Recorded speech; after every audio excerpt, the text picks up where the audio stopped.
Welcome along to our first session here on Full-Time. I want to send a shout out going out to our sponsors, Racetrack Motors, who of course are down there on Grey Street. We welcome first of all to the show, we've got Raa Walker joining us. Morning, bro.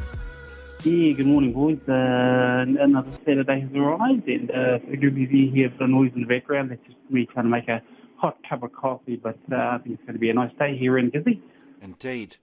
Now, also joining us from over there on Aussie, we have with us our man JT, Jason Tawhiwhirangi. Morning, bro. Yeah, morning, boys. Morning, Keith. Morning, Raa. I'm not used to being introduced second. There's normally another fella in between us. Maybe he's got the blues, boys. Maybe he's got the blues. Yes, I know he would have loved to have been able to join us with his blues. It was interesting, last week, or was it on Wednesday? It was on Wednesday, eh? He was saying that he was putting money on the Maroons to win, but we know deep down inside he really wanted the Blues to win, JT? Yeah, there are some things you can fool with reverse psychology, your children. You can't fool rugby league experts, mate. He's hurting. He might have won a couple of dollars on the side, but I'm sure he would gladly have sacrificed his $2.50 each way bet for a Blues win. Was quite a close game, though, I got to admit. That was quite a game, to be quite honest. What do you reckon, JT? Yeah, well, it was set up to be that way, Keith. Yes. So, the Blues are the favourites. Queensland backs against the wall, and as we've seen so many times since the inception of State of Origin, when their backs against the wall, Queensland comes out swinging, and that was definitely the case. I think the first half, New South Wales were lucky to be ahead 8-0. Queensland bombed a couple of tries, up Corey Oates in the corner with his foot on the line. Will Chambers made a clean break and couldn't quite get the ball out to his winger. So, yeah, I think, even though, in saying that, though, Damien Cook, the hooker, and James Tedesco were very, very dangerous, and Queensland did very well to keep them at bay. But with the tide of possession changing in that second half and Queensland coming out firing, Kevy Walters, I don't know what he said at half time, but it seemed to work. And a bit of ball, and then Kalen Ponga and Cameron Munster came into their own. Dane Gagai, of course, with a couple of tries. And mate, all laid down, I think, to the foundation that was put down by the middle forwards, Josh Papali, Josh Maguire, Jai Arrow, Felice Kafusi toiled for 80 minutes, and then young Andrew Fafita, who's still a teenager, came off the bench and he showed some good energy. So a good win for Queensland. It sets up the series nicely now as we move to Perth. But it's a good day to be a Queenslander. Indeed. What did you think of the game there, Raa? An entertaining fixture, Keithy, and we wouldn't want for less. I mean, that's why we watched the series. But good to see your whananga, your cousin Gagai. He was in form, and for a lot of people out there who don't know, he is part Māori.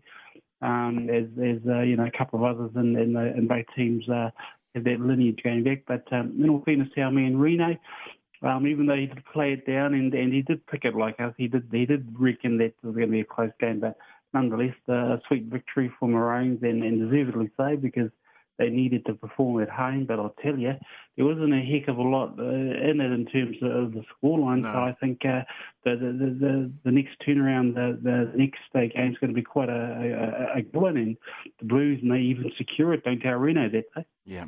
The key moment, I think, for me, was when New South Wales were hot on attack. In fact, it looked very much like they were going to score there, JT, but Gagai was just, able to, get that intercept, and from there, Gagai said goodbye, didn't he? And it was all over from there, really, eh?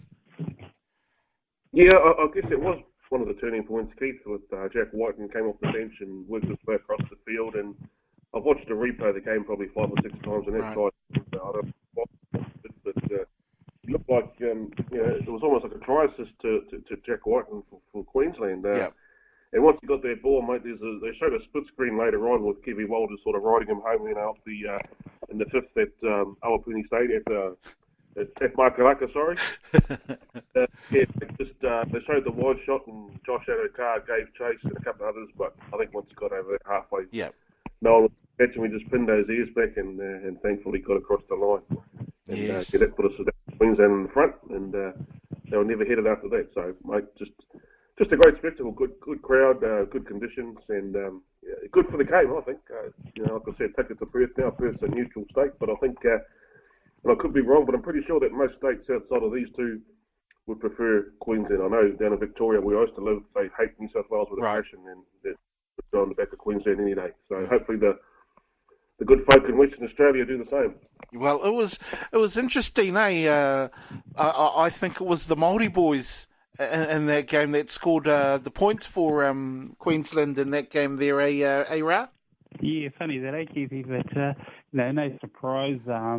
But you can give them some credit because they put the points on the board. But ultimately, in the league, as we've seen so many times, it is a team game, and all the players stand up to be counted, and there's no sort of backing down from your obligation and your position on the field. So.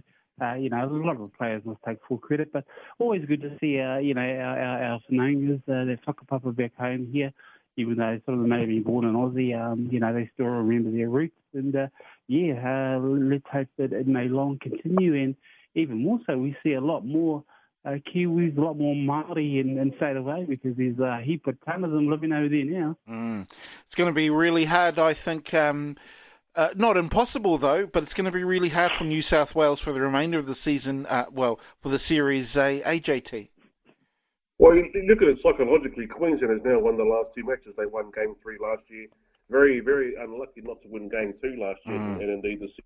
So, they've got that momentum going forward, having won 2 in a row. And New South Wales yesterday, they lost David Clemmer for the series with a broken wrist, I think it is. So that's one of their big guns. Yeah.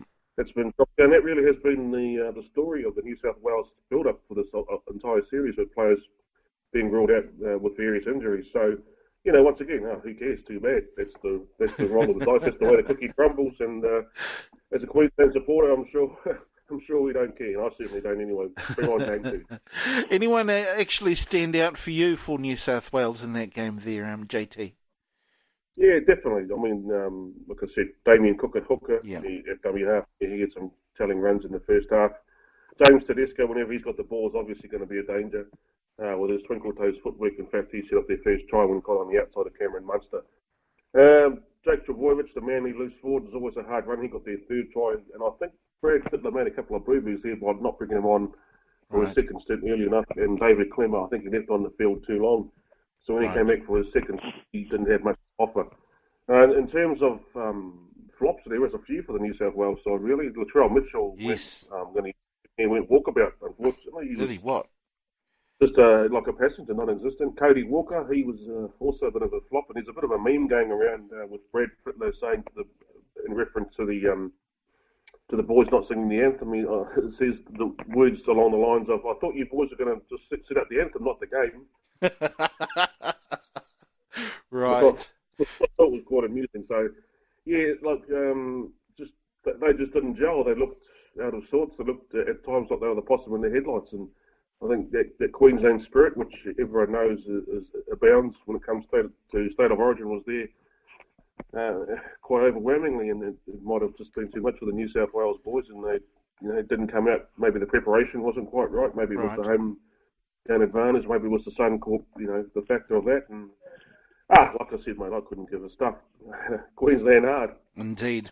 So, what about you, Raa? Who are the players do you think stood out for you, anyways? Oh, there were a few names, and JT sort of made mention of them, but I always go for my two main men who whakapapa veki, that's Tauponga and Gagai. I mean, you can't go far from them, and a lot of Kiwis do support our own in the team, even more so when they're piling on the points. You sort of feel a little bit proud. But look, I'll tell you, I can't wait till the next match. Not only because I think New South Wales are going to come back with a lot more intensity, but I hope it's going to be played in that new stadium in Perth. And as JT made mention, I think most states will be supporting the Maroons, the Queenslanders. I don't know what it is. It's that New South Wales vibe where not too many people support them unless you're Reno and a few others around town. But no, I think I think it's going to be a more evenly contested match, and I just hope our Māori players that that whakapapa here, they stand out again because it's good for league and in our rugby mad country. And hey, long may it continue. We'll always be watching it as long as they put up entertaining encounters like the one we just saw during the week. It's going to be a Sunday game, the next game, JT, of course, that's going to be up there in Perth. And I think it's a Friday game for the ladies, is that right? Yep, spot on the money, Keith. Sunday, the 23rd, I think it is, just off the top of my head. And the women's origin will be the Friday prior. Not too sure where it is, but looking forward to those two games. And I've got nothing left, Keith. should be good. Isn't that true? Usually Reno's on the ball with that. Big kia ora going out to our mate Reno, though, I mean, he's a busy man. He's going to be doing, coaching? I think he's coaching his moko for rugby today. And his moko was also playing league. Kind of reminds you of the old days, eh? Obviously, that was something you would have done back in the day, JT? Yeah, it's funny. Folks back home might remember a bloke called Stu Donnelly. He used to play for Harota, I believe, in Old Boys. Yeah. Launch Old Boys 10. Good friend of mine, he lives over here. We were in a bit of a talk yesterday on the phone, and we were talking about, that sort of thing. And I'd mentioned him that I had a couple of runs for high school Old Boys in their senior reserve side. A good friend of mine, Ray Brock, ex-Petone Panther, and he played for us at Clyde Devils, rugby league man, but he went to play union because he was getting a bit bashed around being one of the only white boys playing rugby league. Right. So he conned me into going to play for high school Old Boys, and Stu had a bit of a laugh about that when he goes, "Oh, why are you going to play for them?" So rugby on a Saturday and then back up for league on a Sunday, or vice versa. Or even I remember a couple of times playing 2 in one day, going straight from the Oval straight to Aotearoa Stadium to play league. No, when the mind is willing and the body's able, that's all things all good these days. The mind's still willing, but the body's disabled, unfortunately. Absolutely. But you would have had mates that would have done that also, eh, Raa? Oh, it was pretty much my whānau, Keithy. I mean, my two older brothers played league, and me and my other brother were the union sort of rugby players. But good for small communities to have that sort of camaraderie between both football coaches. You don't see that; you hardly see it at all. In fact, there's still that animosity between both codes sometimes. So in small communities like us, it was always good to see, and both codes got on exceptionally well. And me personally, I think it makes you, or makes a player a more all-round sort of athlete, because, even though both games are similar in their complexities, they are totally different beasts. And, one where the defence is more important than say, the kicking game. But I think it just makes you a more balanced player. And that's the take I see in Aussies when I watch them, and it doesn't matter what code. I notice that because they play 3 or 4 styles of football over there, from AFL to rugby to league to soccer, you can even see it in watch a lot of the rugby games. How some of them have that jumping skill or that kicking skill, and that was probably usually enhanced by them playing the other codes. So, they do help expand your game, so to speak. But, it was good those days here in Gisborne. I don't think you see it very often now, if at all. I reckon they should bring them back, and that's a good thing. And I think Reno's moko, I think he's in that same boat, isn't he? Is he playing rugby and then league or something? Yes. I'm not too sure. Yes, he's playing rugby on a Saturday. Obviously, he's got league, and of course he played out there on Ericsson Stadium a couple of weeks, twice I think. One for the Sevens, or was it the Nines, or something like that, and. I think he's only maybe 6 or 7 years old. He's not very old, but he's getting out there, having run for playing both rugby and league. And I think it's motocross as well. His grandfather's got him involved in a whole bunch of... And I wouldn't be surprised if Reno push him into golf too later on, because, there's a whole heap of money to be made there, and that's good. But that's the way. I mean, kids need that sort of burn off that excess energy, as we remember back in the day. And, if you can sort of excel in one